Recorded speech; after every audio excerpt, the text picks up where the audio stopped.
D'une véritable discrimination, celle que subissent les femmes sous l'Aliyette qui n'ont pas le droit d'exploiter les terres collectives de leur tribu. Depuis 10 ans, elles se battent dans le cadre d'un mouvement revendicatif pour accéder aux mêmes droits fonciers que les hommes.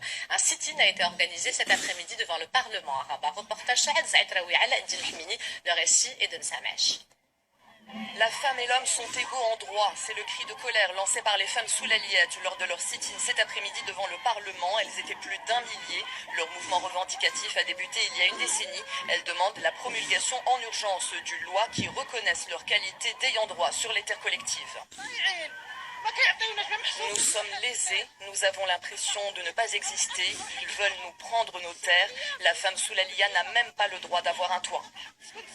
L'Aliyette s'appuie sur la Constitution pour légitimer leurs revendications, mais aussi sur les conventions internationales. Elle rappelle également les conclusions du dialogue national sur les terres collectives, organisé en 2014 par le ministère de tutelle, et qui ont toutes établi la nécessité d'une refonte du cadre juridique régissant ces terres.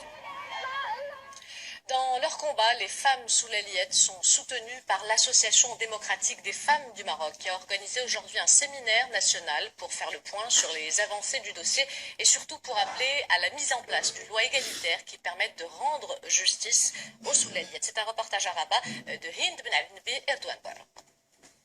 C'est un combat qui dure depuis plus de 10 ans, celui des femmes sous l'Aliyette, qui sont exclues de l'usufruit et des bénéfices des terres collectives de leur tribu. Malgré la reconnaissance constitutionnelle en 2011 de l'égalité homme-femme, la problématique des terres collectives reste régie par un dahir de 1919 qui consacre le droit coutumier défavorable aux femmes. Le Dahir de 1919 n'est pas égalitaire, c'est un texte qui freine l'émancipation des femmes.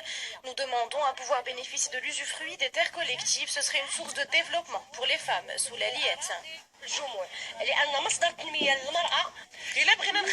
Quand nous suivons les procédures administratives, on ne reçoit pas de réponse. Quand on s'adresse directement au ministère, on nous demande de suivre les procédures administratives et pendant ce temps, nous perdons nos terres. Nous